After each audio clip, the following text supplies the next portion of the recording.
Okay. We are here. Oh my God. Okay. So I just, I'm so excited that this is working. I no longer have to do Facebook Live. Facebook Live was giving me such a hard time.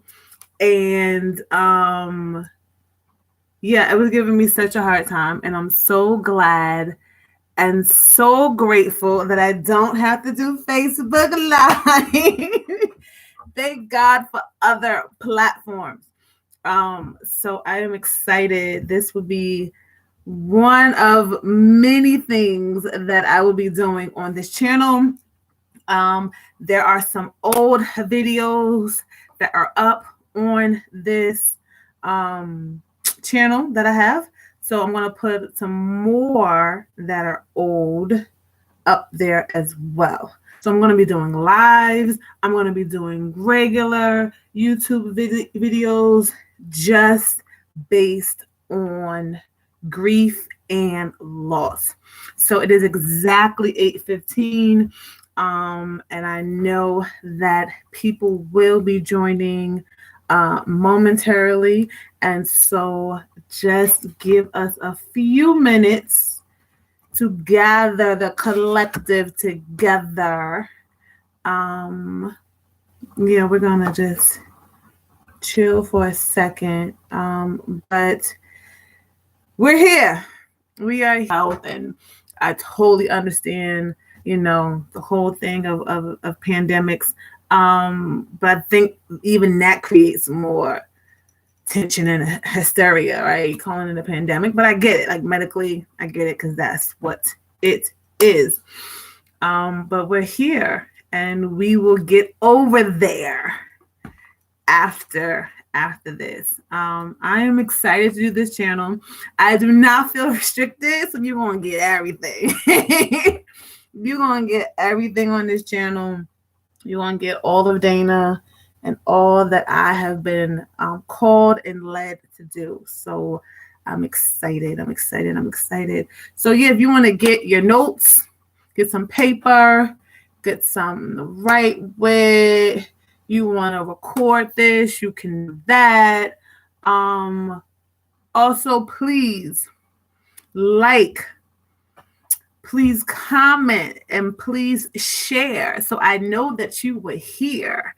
And that this content and this goes out to many, many people because it is something that is wanted. It is something that is needed, and I am grateful.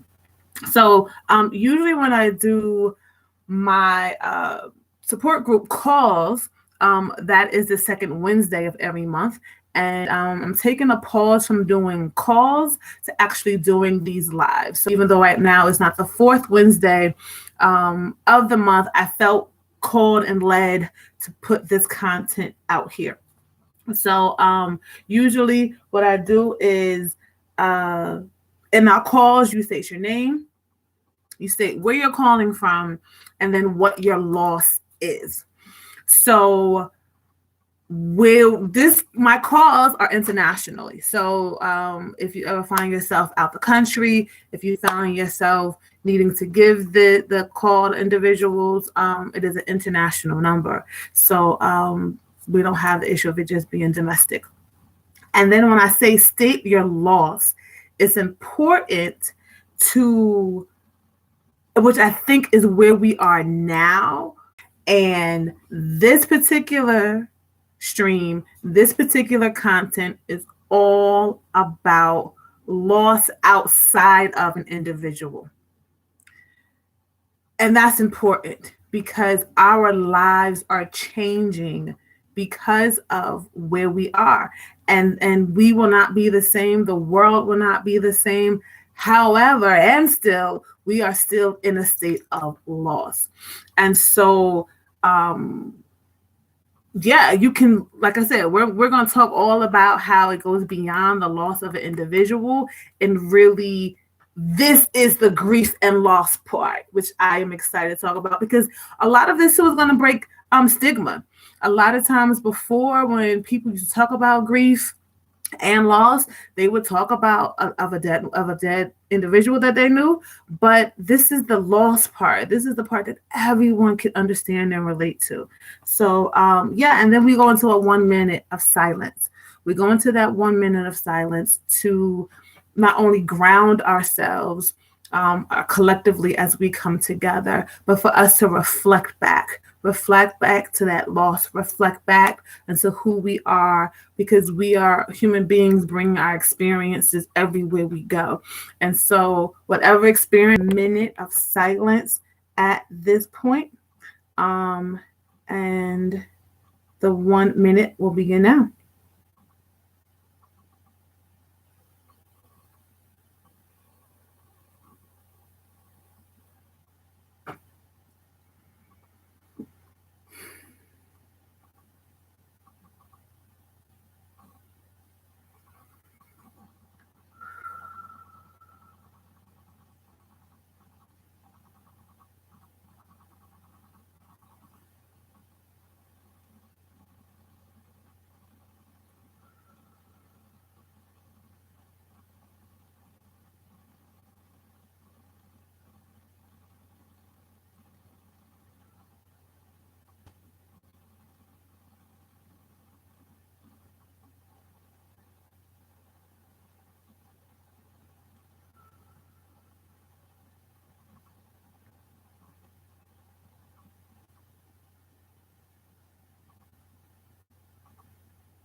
Okay, thank you so much for that 1 minute. So the next thing is talk about tonight's discussion. So tonight I am going to be talking about grief, COVID-19, loss, COVID-19, and what is it about? How can we deal with it? What are some things we can do to kind of move on? So grief, let's just jump right into it, right? So grief is the conflicting feelings of change, ends a pattern that we have, right? And as a result of it, we go through an emotional detachment from that thing. And so I tell people all the time, grief is not a head thing. If you think you can outthink grief, if you think you can just get past it by not thinking about it, or not think, you know what, that is not how grief is going to heal you. You're not going to heal through grief because of your head. It is a heart thing. It is an emotional connection, and so you can only heal it through your emotions by processing what it is that you're feeling, not what you're thinking. Because the logical part is, if we're talking about, once again, tonight, we're talking about the loss of our routines, the loss of our intimacy, the loss of socializing. Yeah, we can intellectually say that, it is for our safety, but emotionally, we feel depressed, we feel rage, we feel anxiety. So grief does not sit in our head, it sits actually in our hearts. And that is how healing begins to transform. And so oftentimes we, as a society and as a world, we focus and look at accumulating a lot of things, right? We were taught to, get the education. We're taught to get the degree. We're taught to get the spouse. Get those things and to have those things are usually not the same ones. Excuse me. Excuse me. They're usually not the same ones who are present if and when we lose those things, right? So it's like, get yourself that spouse, but what in the event the loss is a divorce? And those same people who are egging you on and pushing you and supporting you through your marriage aren't around to support you through the grief and the loss of the divorce and the separation of that marriage. And so that's how we can kind of tie this whole grief thing together. And so we're going to keep going and jumping in. So grief.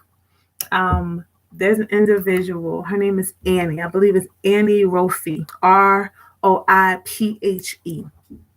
And she said, grief is in two parts. The first is the loss. The second is remaking of the life. Grief is in two parts. The first is of the loss. That's the first part, the first stage of this. My question to you is, what are you grieving? As we're living now in this space of COVID-19, what are some of the things that you feel as though you're grieving over? You have lost, right? I'm going to give you a few seconds and I'm going to just kind of roll off some things that I think collectively we are grieving.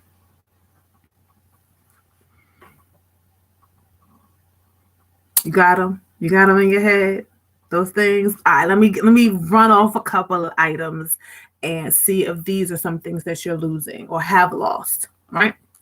Loss of routine, loss of finances, loss of employment, loss of education, loss of socializing, loss of intimacy, loss of health, loss of travel, loss of your appetite, loss of physical activity, the loss of what your body used to be, right? The loss of technology. Some individuals don't have Wi-Fi. Some individuals don't have access to their computer. We're going to go into the whole education system in a minute.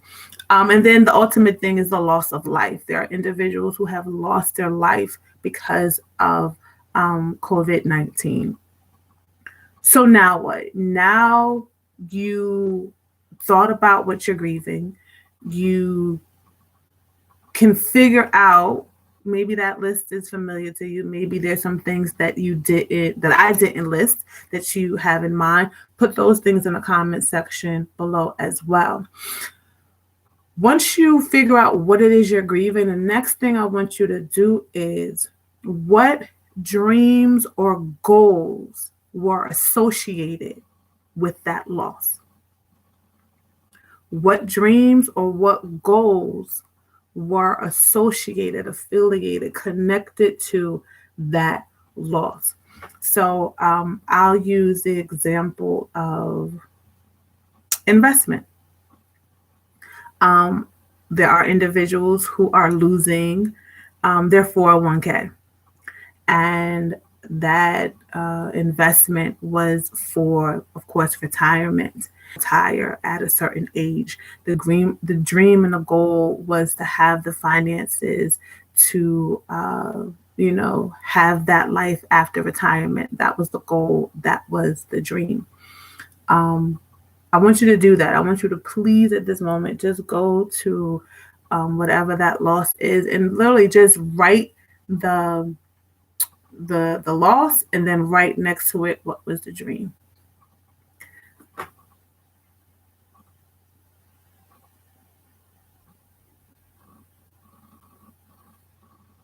Okay, I'm trusting that you are doing that. Okay.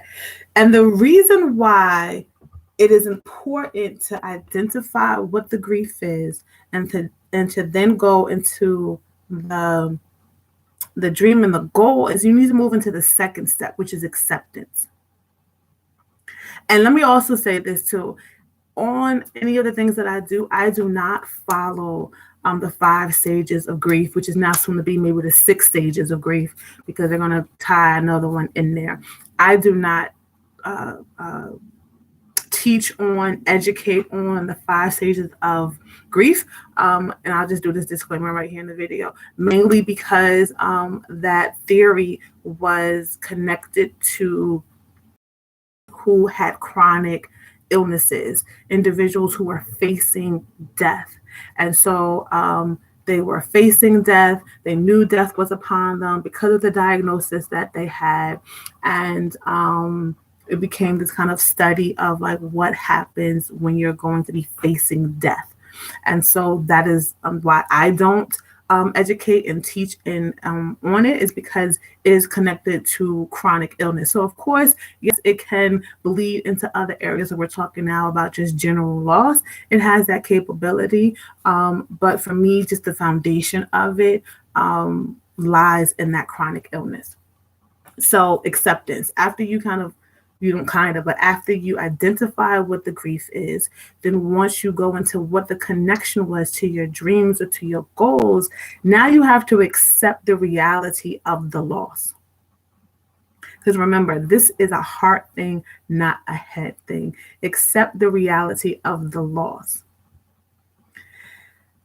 The loss, going back to the investment, the loss is me accepting that I lost $40,000, right? 40K right now is out of my investment, right? The dream of me retiring at a certain age now, that's no longer there. I have to really sit with that. Really sit with the feelings and emotions that are coming up regarding that loss. Because you have to understand that you can never go back. You could never go back to that dream, that goal. You can't go back. It can't go back. Yes, you can probably invest in more money. It can happen, but when and where that happened, that's not going to be the case anymore. So accept it, that it is gone and it will never come back. Going back into COVID, we are in a season and a time right now that what it looked like is not what it is. We will be foolish to think and believe that once this virus does what it's supposed to do and we quote unquote go back to where it will never go back. We have been forever changed. That healing is in order. Healing will flow. Transformation will flow as a result of it. The third stage is experience the pain. And I'm going to, you know what, I always say this in my my calls as well. I always say, when you're going through grief and loss, a lot of times people like to mask it, right? And they mask it in the way of, you know, they kind of put on this happy face, right? They put on this like, I'm okay, it's okay, everything's okay. And when you mask it, you can't deal with it. You can't heal it. So instead of putting on a happy face, I tell people put on an honest face. Be honest where you are. If you're mad, then be mad. If you're angry, be angry. If you're in denial, be in denial. If you're in guilt, if you're in rage, if you're in pain, if you're in confusion, if you're in anxiety, whatever it is, experience that pain. Going back to grief is a heart thing, not a head thing. I'm going to just use my personal experience right here. So I tell people all the time that for me, my greatest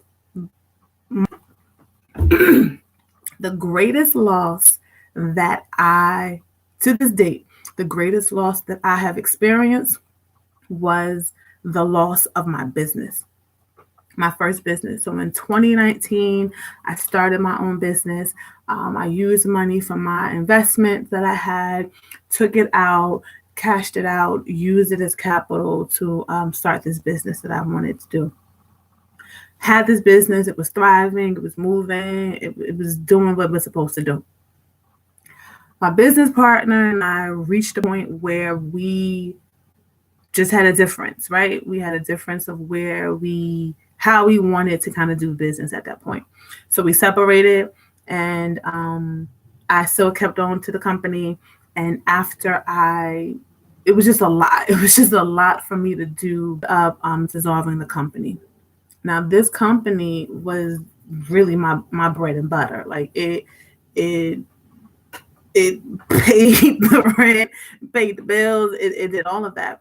And so because I made the decision to dissolve, I ended up having to move back into my parents' house. I had put my stuff in storage and just totally had to change my life. And not only I had feelings of being like all of that, like inadequate and like a failure, and ashamed that I had this company and everyone knew about that I had this company. Then I had to dissolve the company, and it really spiraled me into a depression. I had a debt that I had to pay, and it really spiraled me and put me into a depression. And not from the depression, it also went into suicidal thoughts. And so I'm not only am I depressed, now I'm suicidal, and now I'm living in my parents' house, right? And so I'm not eating, I'm not sleeping, or maybe I'm sleeping because that was what I was doing to escape, was to just go to sleep. So I'm not eating, I'm not taking a shower, I'm not coming out, like I'm just locked in the room. And I don't really know how long it had went on, but at one point in moments, like my mother, like I'm 30 something, right? At that point, she was like cradling me in her arms, and she was just like, her heart was broken. And I don't even know what that would be like for a parent to see their child literally like begin to crumble. And she was just holding me, and she was like almost like talking to me to like get me out, right? Like, Damien, you got to get out of this. You got to, you got to get out. And all in my craziness of a depression that I was in, I had the audacity and the brain power to say, let me go through this so it doesn't show up in my life later. I still don't know what angel was looking over me for me to put that sentence together. But I was so true and real in it, because I knew that if I rushed out of that depression, then I didn't want it to show up 10 years later, right? I didn't want it to affect my business choices I made later on. I didn't want to have hatred and resentment. I didn't want to have the fear. I didn't want to have whatever I thought might be if I didn't deal with it that point. And so I had to go through it. I had to go through that saddened depression stage to get on the other side. And a lot of times you have to like tell the truth of that, experiencing that pain.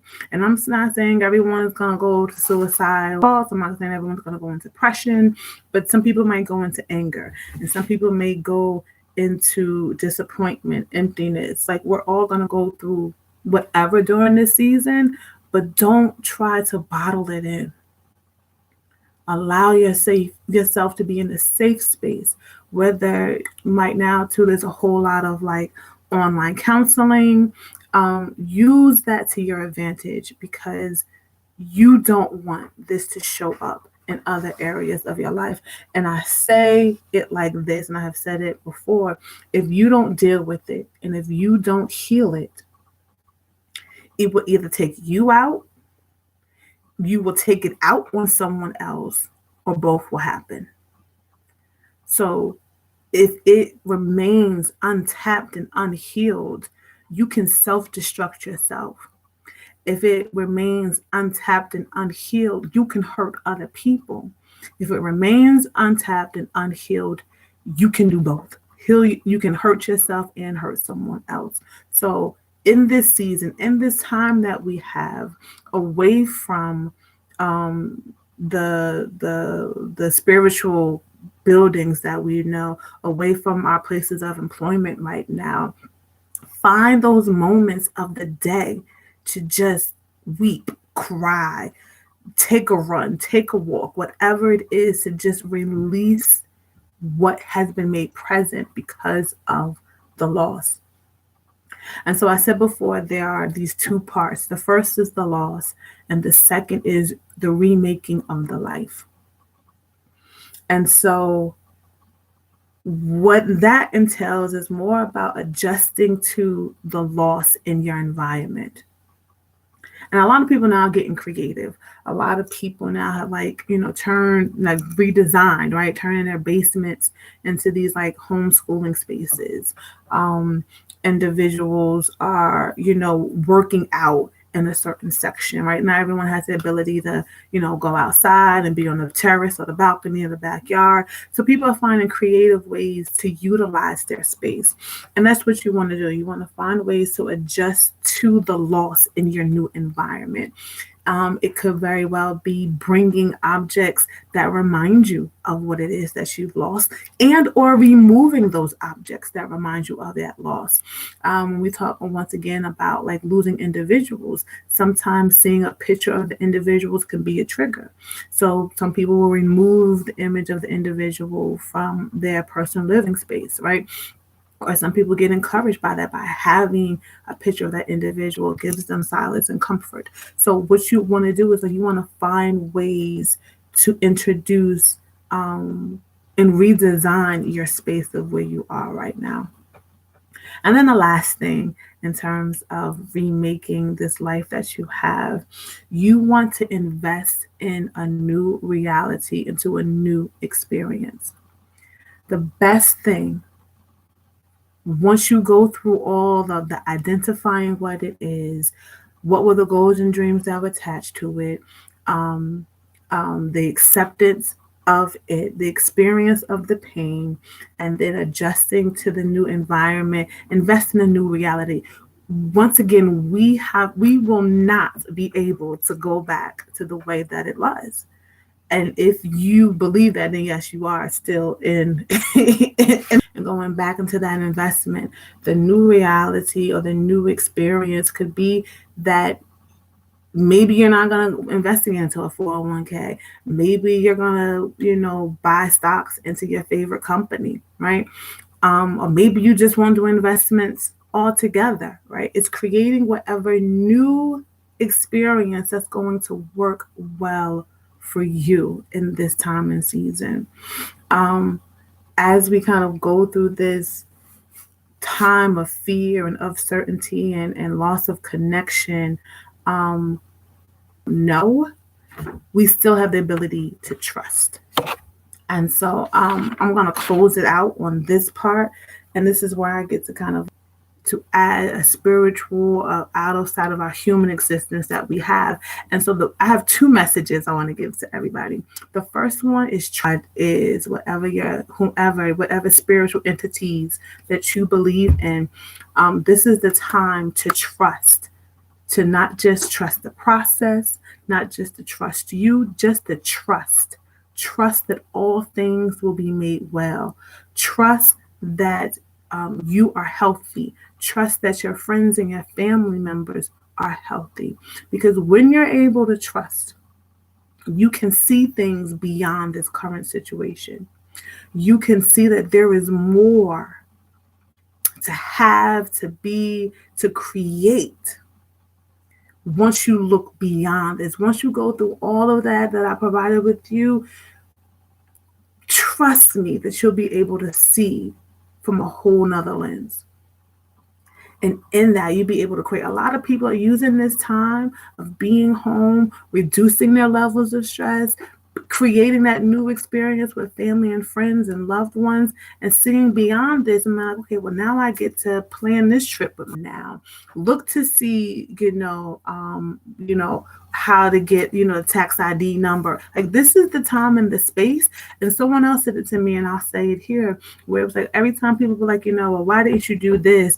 And people were like, well, I don't have the time. You don't have that excuse now, right? You don't have the luxury of saying, well, I didn't fulfill this because I didn't have the time, because now you do.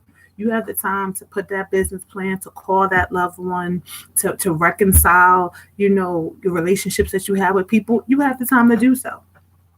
And the second message that I have for someone who was watching this is, if you already trusted and you can already see beyond this current situation, I'm going to encourage you that this is where you get to manifest. This is where you get to have your heart's desires, right? It's that layer that you didn't even think was possible, but surely is possible right now.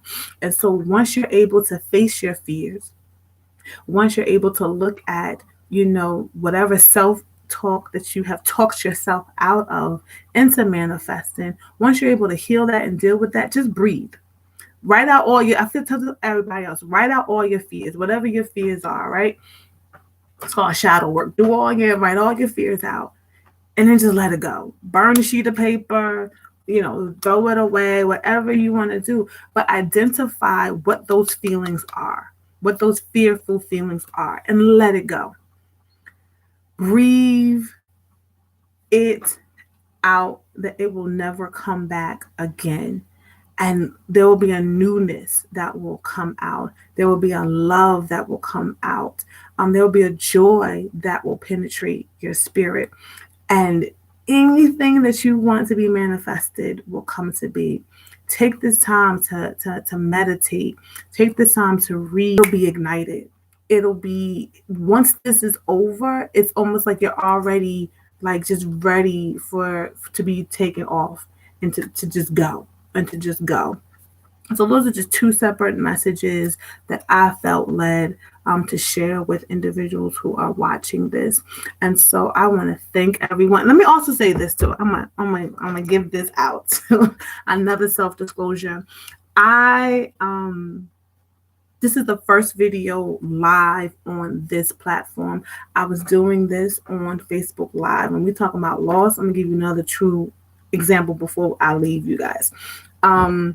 I was having grief over my Facebook Lives because, they had views, they had comments, it was almost like it had its own little spirit to it. And then I was like, I got to go on a different platform. And I'm like, but what about, the views that I had and the comments that I had and, the content and the people that were connected to that. And I was like, okay, I need to feel what I feel. I'm still feeling it. I'm still feeling the pain of that loss. Real talk. I'm still experiencing the pain of that loss. But I love this platform. I'm excited about it. I can see beyond. Thank you for those who are watching this. Like I said, please like, comment, and share so I know that you were here. And I'm excited for more of these to come. Leave your comments. Like I said, if you want more of this, less of this, you want to add something, take it away. But then again, this is what it is. If you don't like it, you can unsubscribe. You can swipe, click, exit, do whatever. But this is going to keep coming. So I thank you. Peace, blessings, and healing for all of those. Bye.